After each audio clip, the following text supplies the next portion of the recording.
자, 1번부터 볼게요. 세포 분열과 생장에 대한 설명을 옳은가 되어 있는데요. 답은 1번이네요. 생물은 체세포 분열을 통해서 생장한다. 우리가 뭐 키가 크고 뭐 근육이 발달하고 뭐 몸이 커지고 이런 것들 있죠. 이런 것들 보통 생장이라고 하는데, 이 생장할 때 체세포 분열을 통해서 세포 수를 늘리게 돼요. 알겠죠? 2번은 세포 분열이 필요한 까닭은요, 부피당 표면적의 비를 넓혀서 표면적의 비율을 넓혀서 물질 교환을 원활하게 위함이죠. 그래서 세포가 커지면 물질 교환을 분리하기 때문에 잘게 쪼개가지고 표면적을 늘린다라고 하시면 되죠. 이번은 3번이고요. 3번은 이제 결론만 말하면 부피분의 표면적이 한 변이 1cm일 때는 6, 그 다음에 2cm일 때는 3, 그 다음에 3cm일 때는 2 이런 식으로 부피당 표면적의 비가 작아지죠. 그래서 기억, 세포가 커질수록 부피는 증가하지만 표면적은 감소한다. 근데 표면적이 감소하는 건 아니에요. 비율이 감소하는 거지, 그치? 이거 헷갈릴 수 있는데요. 표면적 자체는 6, 24, 54로 증가하지만 부피당 표면적이 감소하는 거죠, 정확히는. 니은, 세포가 커질수록 부피에 대한 표면적의 비는 작아진다. 이거죠. 부피당 표면적의 비가 작아진다. 니은은 맞고요. 디귿, 세포가 커질수록 물질 교환이 비효율적인 거죠. 그래서 답은 3번에 2번이고요. 4번에 염색체에 대한 설명되어 있고요. 1번 유전 정보를 전달하고 우리 핵 속에서 유전 정보를 전달하는 역할을 하고요. DNA와 단백질로 구성되어 있고요. 3번 세포가 분열하지 않을 때는 핵 속에 가는 실처럼 염색사 형태로 풀어져 있다고 말씀드렸었고요. 4번 DNA에서 유전 정보를 저장하고 있는 특정 부위를 유전자라고 한다고 그랬죠. 다 맞네요. 답은 5번이고요. 세포 분열을 시작할 때 염색체는 한 가닥의 염색 분체가 아니라 두 가닥의 염색 분체가 되겠죠. 동일한 DNA를 가지고 있는 각각의 염색 분체 두 개가 한 쌍이 하나의 염색체를 이루고 있다고 했어요. 자, 6번은요. 6번 하진 않았는데 맞춘 사람이 있네. 6번은 답은 5번이고요. 고등할수록 염색체 수가 많다. 아니죠. 니은 같은 종의 생물끼리는 염색체의 수가 같고요. 염색체의 수와 모양은 생물종을 판단할 수 있는 고유한 특징이에요. 니은 디귿 5번. 6번 5번. 7번은요. 체세포에서 쌍을 이루고 있는 크기와 모양이 같은 세포를 염색체를 우리가 상동 염색체라고 한다고 했죠. 크기와 모양이 같은 한 쌍의 염색체, 상동 염색체라고 했고요. 성 염색체도 상동 염색체로 불렸다고 했죠. 자, 기억. A와 B는 염색 분체가 되겠고요. 염색 분체를 염색체를 구성하고 있는 각각의 막대기를 염색 분체라고 했죠. 유전 정보가 서로 같아요. 니은 A와 나는 상동 염색체이고요. 유전 정보가 서로 같다 돼 있는데요. 여기 좀 헷갈릴 수 있는데요. 가와 나를 상동 염색체라고 해요. 그런데 가 안에 있는 염색 분체끼리는 유전자가 같고요. 나는 달라요. 같은 유전자 부위를 나타내지만 다를 수 있어요. 다시 설명하고요. 디귿 가가 아버지에게서 받은 것이라면 나는 어머니에게서 받은 것이다.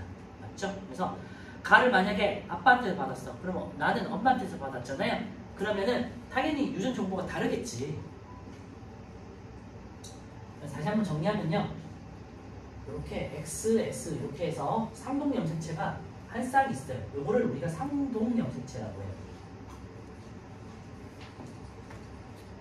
요 하나하나를 상동 염색체라고 해요. 그런데 하나의 염색체를 구성하고 있는 각각의 가닥을 요 가닥을 우리는 염색 분체라고 해요.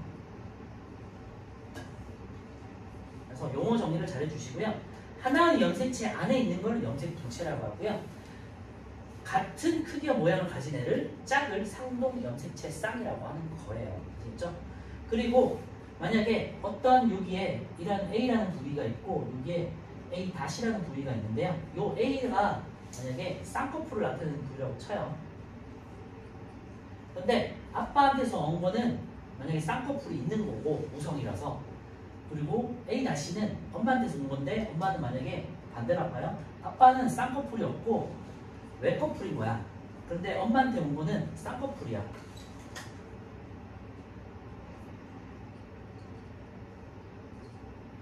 그러면 같은 유전자 부위에서 어떤 형질이라고 하거든요. 모양이 드러나는 거를. 형질을 결정하는 부위가 같은 같지만 하나는 쌍꺼풀을 나타내고 어쨌든 둘 다 쌍꺼풀과 관련된 유전자이지만 하나는 아빠한테서 오고요. 하나의 상동 염색체는 아빠한테서 오고 하나의 상동 염색체는 엄마한테서 오기 때문에 유전자 정보가 완전히 같지는 않죠. 그죠? 네. 그래서 엄마는 쌍꺼풀을 가지고 있지만 아빠는 쌍꺼풀을 가지고 있지 않은 유전자를 받았어. 그러면 결국은 쌍꺼풀을 가지고 있게 되는 거거든요. 이제 무성하고 열성할 때 뒤에서 이제 하겠지만 어쨌건 다른 유전부 정보를 받은 거죠. 그치? 그래서 요 말이 이제 니은이에요. 가와 나는 상동 염색체 쌍이긴 해요. 하지만 유전 정보는 다를 수 있다는 거죠. 그치? 그래서 예를 들면 어떤 여기에 B라는 위치에 아빠는 예를 들면은 눈이 검은 눈이야. 검은색 눈동자야. 근데 엄마는 유럽 사람이라서 푸른색 눈동자.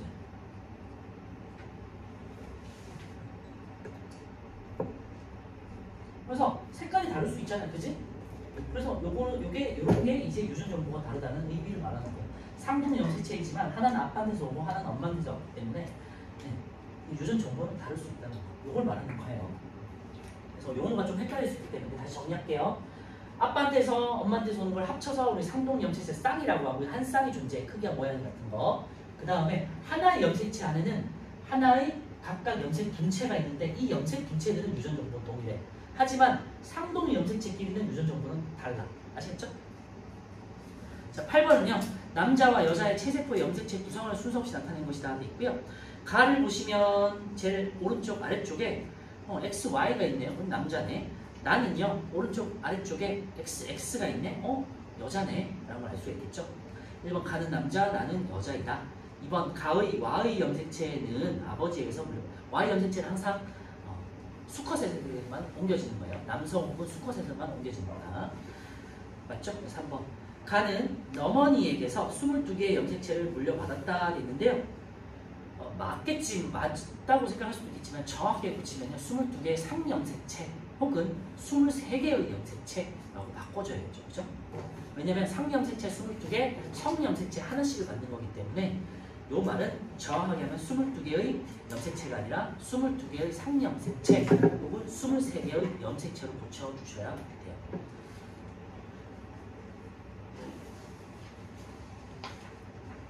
자, 4번이요. 나는 상염색체 22쌍, 성염색체 1쌍이고요. 사람의 체세포에는 46개 염색체 혹은 23쌍의 염색체.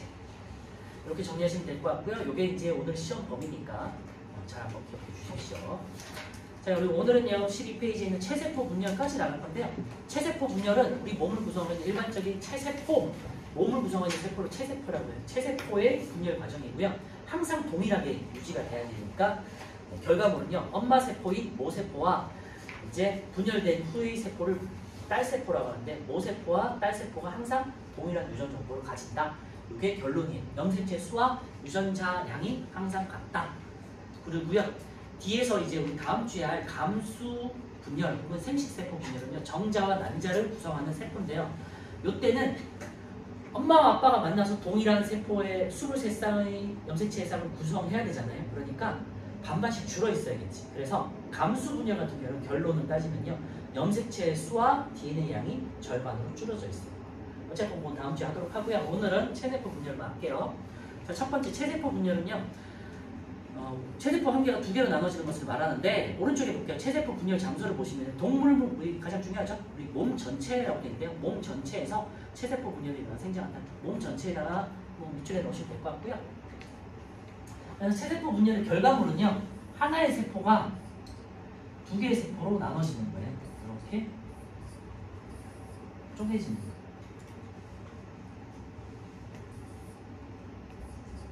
정확하게 표현을 하면요. 하나의 세포가 이 정도 크기라고 생각하시면요. 이제 감기 때 몸집을 불려가지고 왜냐 똑같이 나눠줘야 되기 때문에 2배로 커진 다음에 그 다음에 똑같은 크기로 이렇게 나눠지는 걸로 생각하시면 되고요. 유전자가 이게 만약에 한 개가 있었어. 그리고 여기 막 각각의 유전자들이 이렇게 A라는 유전자, B라는 유전자가 있었다면요. 결과물은요. A라는 유전자, B라는 유전자, A라는 염색체, 염색체, B라는 염색체가 이렇게 똑같이 나눠지는 거를 우리가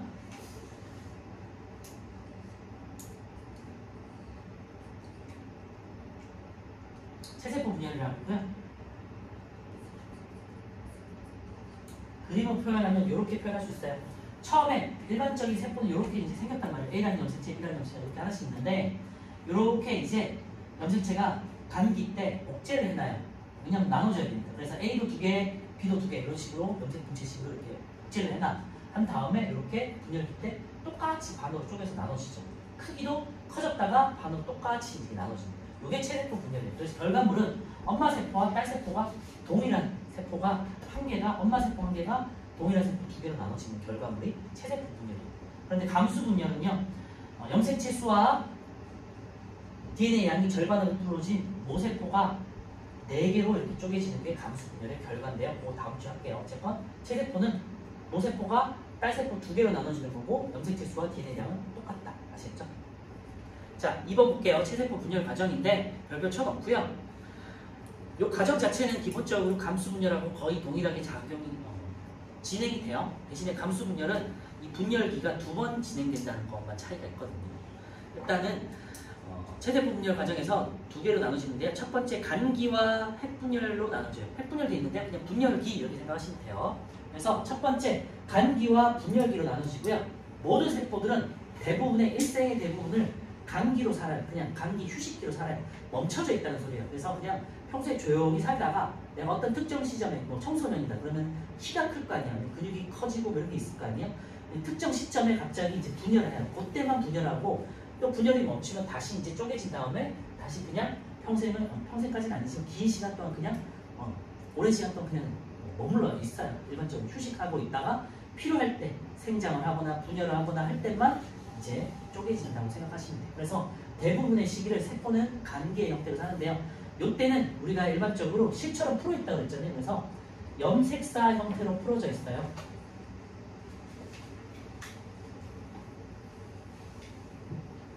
그리고 우리가 일반적인 우리가 핵을 관찰했을 때 그 상태이기 때문에 핵이 있고 핵막이 있어요.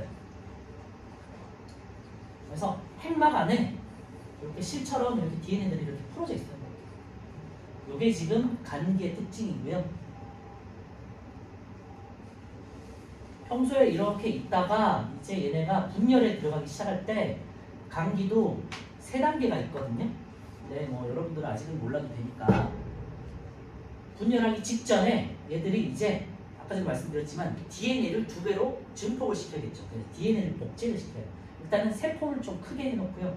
세포를 생장시켜 놓고요.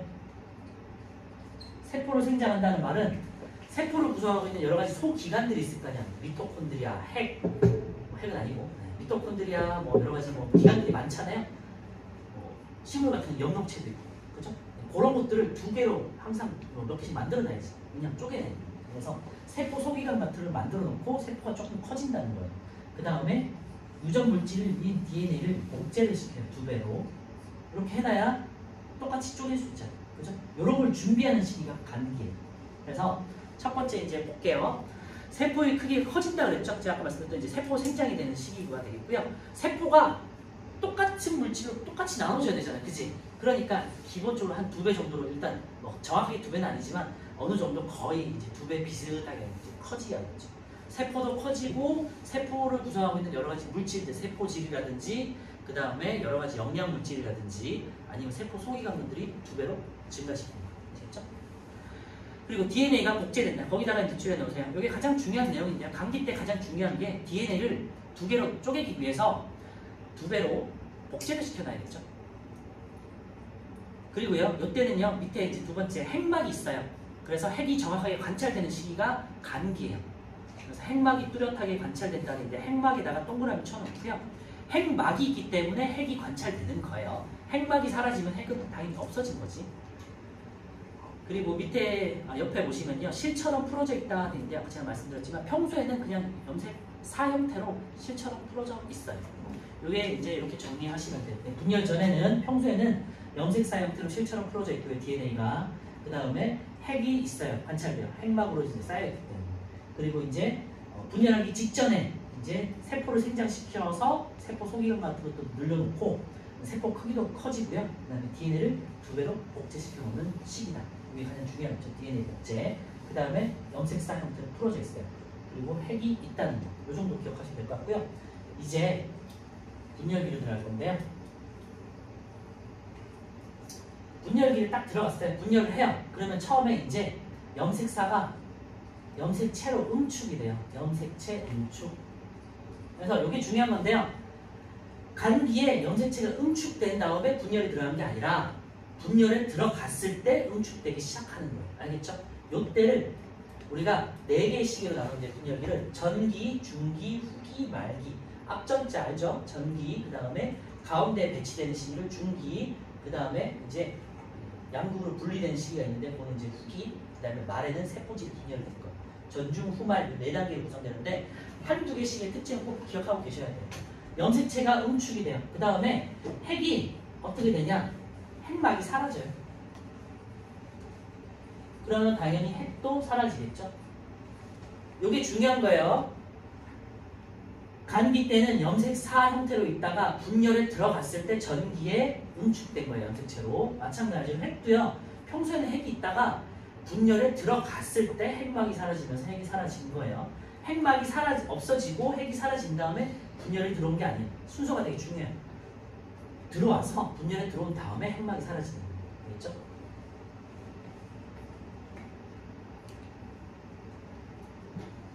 그래서 전기 보시면요. 핵막이 사라지고 염색체가 나타난다. 이게 응축됐다는 소리예요. 실들이 응축돼가지고 염색체 모양의 막대 모양으로 된다는 소리고요. 두 번째, 염색체는 두 가닥의 염색 분체로 이루어져 있다 있는데요. 이제 두 개로 복제된 다음에 감기 때 복제된 다음에 얘네가 이제 이렇게 넘어왔으니까 X자형처럼 염색 분체들이 관찰되는 거죠. 그래서 염색 분체가 관찰은 되고요. 그 다음에 이제 방추사라고 해가지고 염색체에 붙는 가느다란 실들이 이렇게 이제 자라기 시작하거든요. 그래서 방추사가 형성이 아니고 자라요, 자라. 여기는 방추사가 만들어졌고요. 방추사 형성. 감기 때 방추사를 만들어 놔야겠죠. 그 다음에 방추사가 길이가 성장합니다. 형성. 여기는 형성이라기보다는 준비라고 해야 돼요. 준비. 방추사가 길어지는 물질들을 준비해 놓고 이때 방추사가 길어진다는 소리예요. 그래서 방추사에다가 동그라미 쳐놓고요. 방추사가 뭐냐면요. 각각의 염색체를 이제 각각의 세포들로 분리를 시켜야 되잖아요. 그지? 근데 염색체가 뭐 팔다리가 달린 것도 아니고 쟤네가 운동하는 거 아니잖아. 그래서 양쪽에서 세포들이 끌어당길 수 있는 실이 뻗어져 나와가지고 잡아당겨요. 신기하게도. 그래서 그 실이에요. 단백질로 된 실이고요. 아까 전에 말씀드렸던 이 동원체 부위에 양쪽에서 이렇게 방추사들이 달라와서 달라붙어요. 그래서 동원체라는 단백질이 염색체 가운데 있는 부분에 달라붙어서 양쪽으로 이렇게 잡아당겨요. 잡아당기니까 얘가 쪼개지면서 염색 분체들이 이렇게 이동을 하겠죠. 이렇게. 그래서 쪼개져서 이동을 시키는 게 방추사의 역할이고요. 실이에요, 실. 단백질로 된 실이다. 방추사 형성. 그래서 방추사들이 전기에 이렇게 그 X자 모양으로 된 염색체에 와서 이렇게 달라붙어요. 붙어가지고 이제 어떻게 하냐면 서로 밀어가지고 이제 가운데다 배열을 시켜요. 염색체를 이렇게 자기네들이. 그래서 이게 중기예요. 그래서 염색체가 보통 중앙 배열이라는 표현도 쓰고요. 보통 이거를 뭐 적도라고 표현도 써요. 그래서 적도는 중앙에 배열을 해요. 이게 다예요, 중기는. 그래서 이제 서로 밀어가지고 염색체들이 딱 가운데에 딱 중앙에 배열하잖아요. 그럼 바로 중기가 끝나면서 후기로 바로 넘어가요. 중앙이 딱 배열됐잖아. 그럼 바로 잡아당겨야 돼요. 실로 계속해서 밀다가 중앙에 배열이 됐어. 그럼 바로 또 잡아당겨요. 신기하죠? 그리고 이때 중요한 건요. 염색체들이 가장 응축돼 있고 중앙에 배열돼 있기 때문에 염색체를 관찰하기 가장 좋은 때라는 거예요.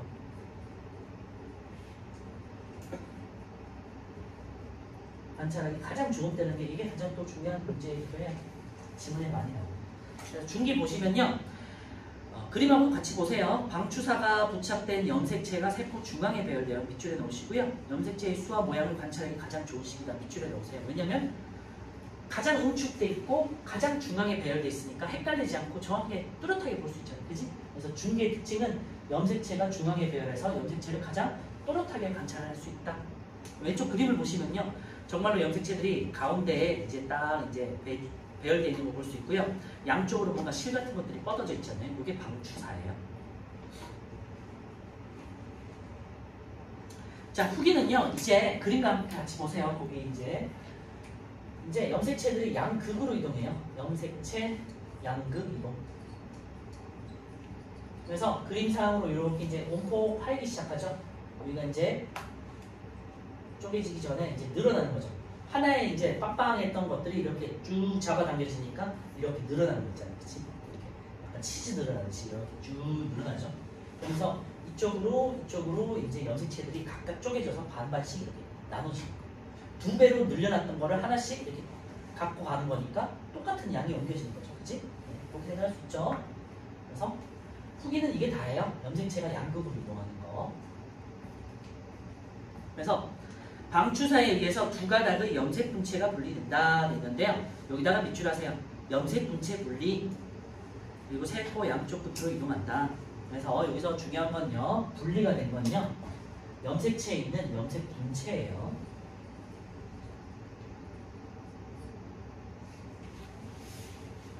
네, 보통 이제 염색 분체도 하나의 염색체로 따지기 때문에 염색체가 양극으로 이동한다고 표현할 수도 있고요. 지문에 따라서는 염색 분체가 분리된다라고도 양극으로 이동한다라고도 할 수 있어요. 그죠? 똑같은 말이니까 잘 기억해 두시고, 결과물은 어쨌건 염색 분체의 이동이에요. 그 다음에 말기에는요, 이제 완전히 이제 쪼개져야겠죠. 요거를 우리가 세포질 분열이라고 하고요. 세포질 분열이라는 거는요, 이렇게 있을 때 바깥쪽에서 안쪽으로 이렇게 함입되면서 이렇게 쪼개는 과정이에요. 그래서 이렇게 뭔가 밀가루 같은 거 있을 때 가운데를 이렇게 이제 누르면서 이렇게 잡아 떼는 거 있잖아요. 잡아 떼듯이 여기를 이렇게 눌러서 어떤 단백질들이 여기를 감아가지고 잘라버리는 거예요. 어쨌건 요거는 이제 세포질 분열이라고 하고요. 자, 요때 다시 염색체가 염색사 형태로 풀어져요. 그리고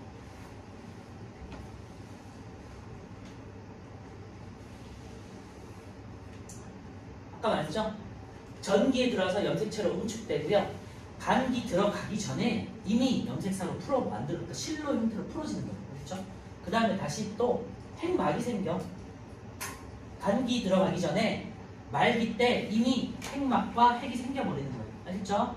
그래서 이때 전기 때 염색체가 응축됐던 것들이 염색체로 풀리고, 말기에 전기 때 핵막이 사라지면서 핵이 사라졌던 것들이 다시 말기 때 핵막과 핵이 다시 생기는 거예요.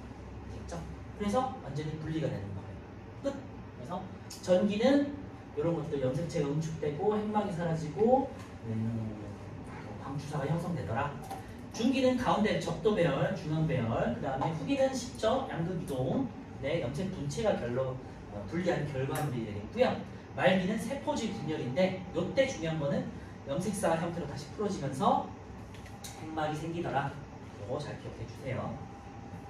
그리고 참고로 하나 말씀드리면, 밑에 이제 그림이 있긴 한데, 동물 세포들은요, 이런 식으로 바깥쪽에서 이렇게 안쪽으로 함입이 되면서 쪼개지고요. 이건 동물 세포예요. 식물 세포는요, 이렇게 벽돌처럼 직사각형으로 생겼잖아요. 그리고 바깥쪽에 이제 단단한 벽들이 있기 때문에 바깥에서 이렇게 들어가는 게 아니고요. 안쪽에서 세포판이라는 게 자라요. 세포판이라는 게 자라요. 이 세포판이 점점 길어지면서 여기를 막아버리죠. 하나의 벽처럼. 그죠? 그래서 이렇게 쪼개지는데, 이게 세포판이 자라서 생성된 게 세포벽이에요. 그래서 식물세포에는 동물세포와 다르게 세포막 바깥에 세포벽이 있잖아요. 이 세포벽이 안쪽에서 자란 세포판이 커져서 만들어지는 거라고 생각하시면 돼요. 그래서 동물하고 식물하고 이렇게 세포질이 쪼개지는 게 조금 다르다. 동물은 바깥쪽에서 이렇게 함입되면서 자르는 거고요. 식물은 안쪽에서 자라면서 벽이 생겨서 나눠지는 거다. 이렇게 생각하시면 돼요. 자, 이제 마지막으로 정리 한번 해볼게요. 간기는 다시 해볼게요. 그림을 볼게요. 핵막이 있고 핵 안에 이제 염색사 형태로 실들이 풀어져 있어. 전기에는요, 이제 핵막이 점점 사라지고 있죠. 핵이 사라지고 방추사가 이제 자라면서요, 염색체에 붙을 준비가 돼 있어요. 중기에서는 적도판에 이제 방추사가 염색체에 붙어서 적도판에 배열을 시키고요. 후기에서는 이제 염색체에 있던 염색 분체들을 각각 분리해서 양극으로 이동을 시켜요. 그리고 말기에는요, 이제 세포질 분열이 이루어지고 이제 핵막이 생기면서 핵이 생기고요. 그다음에 염색체가 다시 풀어지면서 염색사 형태가 돼요. 뭐 어떻게 보면 조금 복잡할 수도 있고요. 근데 한번 잘 기억해 두시면 또 쉽게 잘 할 수 있거든요. 그래서 각 단계마다 한두 개 정도의 특징만 잘 기억해 두시면 좋을 것 같고요. 보통은 문제들이 지문만 나오는 게 아니라 그림으로도 나오기 때문에 그림을 섞어놓고 전기, 중기, 후기, 말기를 섞어놓고 이렇게 순서대로 찾는 문제도 나오기 때문에 그림까지도 잘 기억해 두셔야 됩니다. 자, 밑에 있는 세포질 분열은요, 세포질 분열은 다른 과정이 아니고요. 말기 안에 있는 하나의 과정이고 세포가 두 개로 분열되는 걸 말해요. 그래서 밑에 보시면 아까 말씀드렸죠. 동물세포는 바깥쪽에서 안쪽으로 이렇게 함입이 되고요. 식물세포 같은 경우는 안쪽에 세포판이라는 게 형성돼서 벽이 만들어진다. 자, 3번의 딸세포 형성 보시면요. 모세포와 유전정보, 염색체 수와 모양이 같은 두 개의 딸세포도 있는데요. 밑줄에 놓으시고요. 결과물이에요, 그냥. 체세포의 결과물 그냥. 그래서 유전정보, 그러니까 DNA죠. DNA와 염색체 수와 모양이 같은 두 개의 딸세포가 똑같이 만들어진다. 알겠죠? 엄마세포인 모세포와 똑같은 두 개의 딸세포가 만들어지는 게 체세포의 결과물이에요. 그래서 이미 그때 DNA가 감기 때 복제를 해놔야 이제 분열기 때 두 개로 쪼개질 수 때 똑같은 DNA 양을 가지게 되겠죠, 염색체와. 그래서 체세포 분열의 결과는요, 생장과 재생인데요. 일반적으로 우리 동물들 같은 경우는요, 세포 수가 늘어나서 몸집이 커지는 이제 생장, 성장과 관련된 거고요. 재생 같은 경우는요, 우리가 먼저 다쳤을 때 있잖아요. 아니면은 이제 도마뱀 애들 있죠. 아니면 어떤 특정 동물에서 뭔가 자라는 것들 있지. 플라나리아 이런 것들 있죠. 아니면 거머리 이런 것들 있지. 다시 재생하는 것들. 네, 이런 부위, 그러니까 단세포 혹은 이제 조금 진화가 덜 된 동물들 중에서 재생과 관련된 부분에서 이제 체세포 분열이 일어나요. 그래서 새로운 세포를 만들어서 상처를 아물게 한다 했는데요. 꼬리 잘린 도마뱀 혹은 거머리 같은 것들이 다시 이제 특정 부위가 자라는 것들 있죠. 이런 게 이제 재생할 때 체세포 분열의 원리가 되고요. 여기 지금 나와 있지는 않지만요. 추가로 말씀드리면 번식도 해당이 돼요. 번식 같은 경우는요, 단세포 생물이 되겠죠. 아메바 같은 애들 있죠. 아메바 같은 애들은 단세포 동물이잖아요. 아메바 같은 애들이 분열을 하면요, 하나의 세포가 쪼개져가지고 번식을 하거든요. 그래서 그냥 참고로 세 번째 번식 이렇게 생각하면 되고요. 번식 써놓으시고 단세포 동물의 경우 번식이 이제 하나가 쪼개져가지고 이렇게 두 개로 이렇게 분열을 하게 되는데 이것도 체세포 분열의 결과물이고요. 보통은 이제 아메바라든지 무슨 집신벌레, 유글레나 이런 식으로 단세포들 조금 많이 배웠을 거예요, 그죠? 그래서 체세포 분열의 결과물은 세 가지. 생장, 보통 일반적인 동물의 생장. 그 다음에 두 번째는 재생, 뭔가가 다시 자라거나 뭔가가 사라졌을 때, 아니면은 상처가 아물거나 그런 재생들. 그 다음 세 번째는 번식, 단세포 동물에서의 번식이 체세포 분열의 결과물이고요. 자, 이제 마무리하기 전에 오른쪽에 이제 플러스 강의 한번 볼 건데 2번 세포 주기 다시 볼게요. 아까 제가 말씀드렸던 내용인데요. 세포 분열을 마치 세포가 자라서 다시 세포 분열을 마치기까지의 과정이고요. 감기와 분열로 구분되는데 감기는요, 세포가 생장하고 다음 세포의 분열을 준비하는 시기라고 되어 있죠. 유전 물질을 복제하는 시기다라고 생각하시면 될 것 같고, 세포 주기의 대부분을 차지한다고 말씀드렸죠. 대부분은 그냥 조용히 휴식기로 멈춰 있어요. 그러다가 이제 분열이 필요할 때, 생장이나 상처가 생겨서 재생을 하거나 아니면 분열을 해야 될 때 이제 분열기에 들어가는 거고요. 감기에 비해서 굉장히 짧다는 거. 그래서 이때 이제 원 그래프 식으로 표현되어 있는데요. 감기 굉장히 길죠.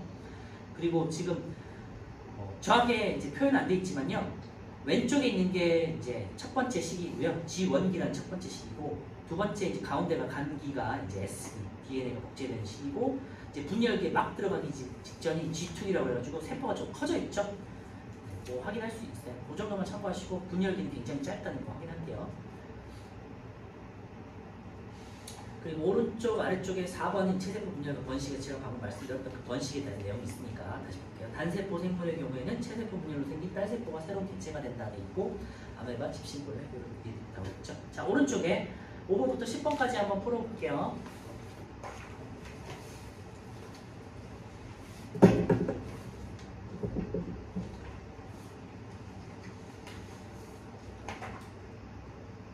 요거 보고 뒤에 이제 실험만 조금 보고요. 그럼 마칠 거예요.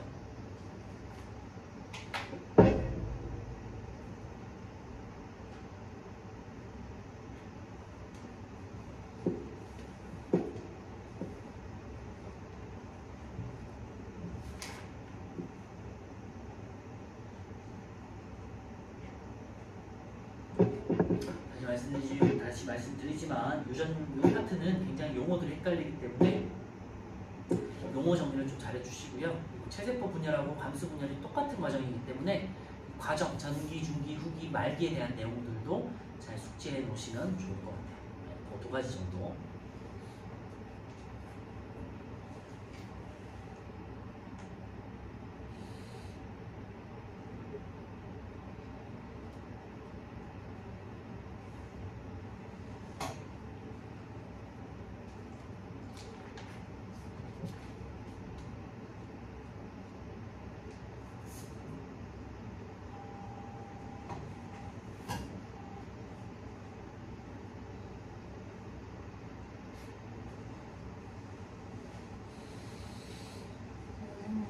네. 근데 7번에서 네. 7번. 감기 뭐 속이 그렇게 속이 아니라 가나 엄청 그렇게 속. 가나다라 쓰라는 소리예요? 가나다라.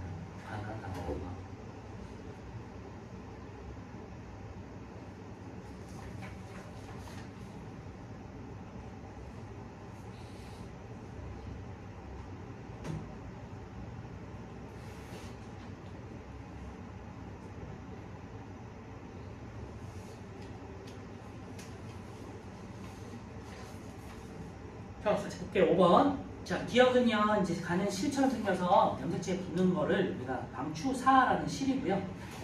니은은요, 이제 염색체가 되겠죠. 염색체 하나를 구성하고 있는 각각의 가닥을 염색분체라고 부르고요. 6번에 간은 이제 가운데 배렸으니까 중기고요. 나는요, 핵이 있죠. 그리고 염색체가 실처럼 풀어져 있지. 그래서 염색 사 형태로 풀어져 있으니까 간기예요. 이거 잘 구별할 수 있어야 되고요. 다는 이제 핵막이 사라지고 있죠. 그러니까 간기야. 아니, 전기야, 전기. 그리고 염색체에 붙을 수 있는 이제 방추사들이 자라고 있습니다. 다는 전기. 그리고 라는요, 세포질 분열이 이루어지고 있는 거죠. 그러니까 말기가 되겠고요. 마는 후기가 되겠죠. 분열 과정을 순서대로 하면요. 나다, 가마, 라가 되겠고요. 나다, 가마라가 되겠고요. 8번 유전물질이 복제된 시기는 간기죠. 나가 되겠고요. 막대 모양의 염색체가 처음 나타난 시기는 응축되는 것도 간기가 아니라 전기라고 했죠. 그래서 다가 되겠고요.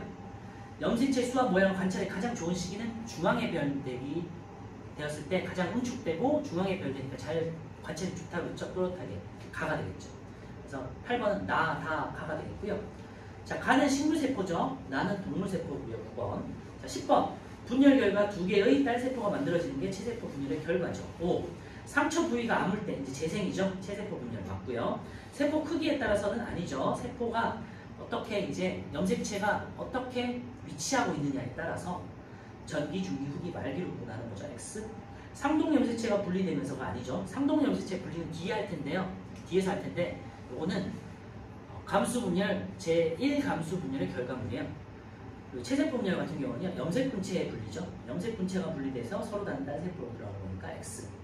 분열 결과 만들어진 딸세포는 모세포와 유전 정보와 염색체 수와 모양이 같다. 뭐가 되겠죠? 자, 16페이지에 있는 실험 좀 볼게요. 세포 표면적 부피 사이의 관계, 이거만 볼게요.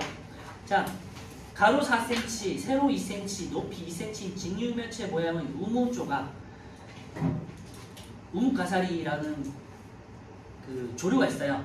그 조류를 이제 응축시켜서 굳혀서 만든 이제 우무조각이라고 하면 되고, 그러니까 약간 묵같이 생겨라고 생각하시면 돼요. 그러니까 잘 스며들겠지. 우무조각 2개 중에 한 개만 가운데를 잘라서 조각 두 개를 만들었어요. 그 식용색소에 넣었고요. 결과 큰 우무 조각보다 작은 우무 조각 두 개가 식용색소에 물든 면적이 더 크다 돼 있는데요. 자, 무슨 의미인지 볼게요. 밑에 해석. 큰 우무 조각을 작은 우무 조각 두 개로 자르면 잘린 면만큼 표면적이 늘어나겠죠, 당연히. 그래서 큰 우무 조각의 표면적을 보시면요. 4 곱하기 2가 이제 직사각형이니까 두 개가 있겠죠.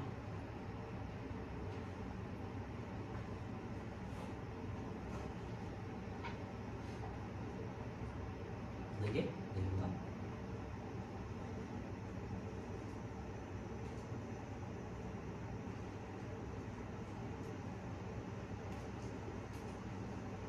뭐 여튼 표면적을 보시면요. 그래서 40이 나왔고요. 작은 우무 조각 같은 경우는 이제 48이 나왔어요.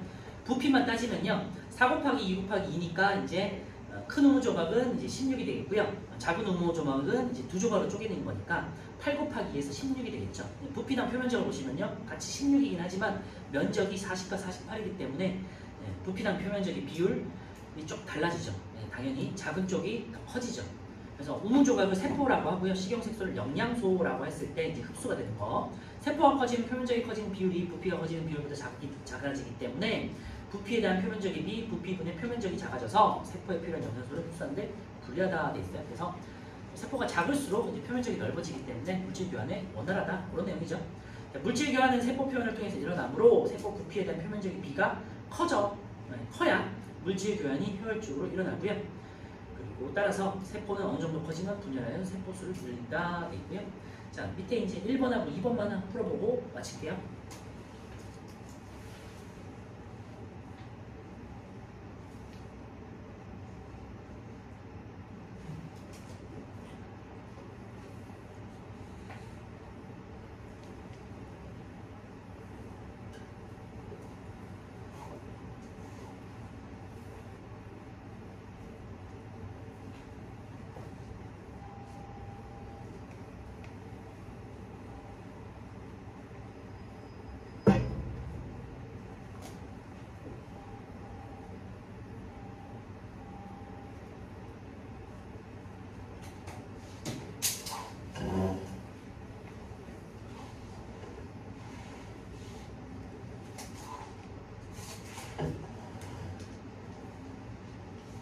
자, 1번 볼게요.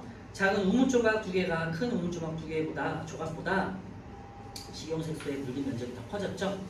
작은 우무 조각 두 개는 큰 우무 조각보다 부피와 표면적이 모두 크다 돼 있고요. 부피는 같고 표면적은 달라졌잖아요. 틀렸고. 작은 우무 조각 두 개가 큰 우무 조각보다 부피당 표면적의 비율이 크다. 맞죠? 5. 가와 나의 부피분의 표면적의 비율은요. 이제 위에 보시면 가는 6이 나오고 있고요.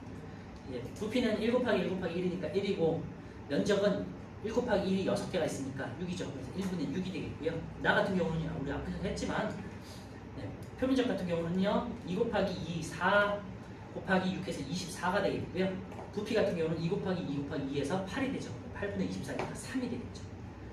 네, 이렇게 이제 구할 수 있다는 것만 참고해 주시면 돼요.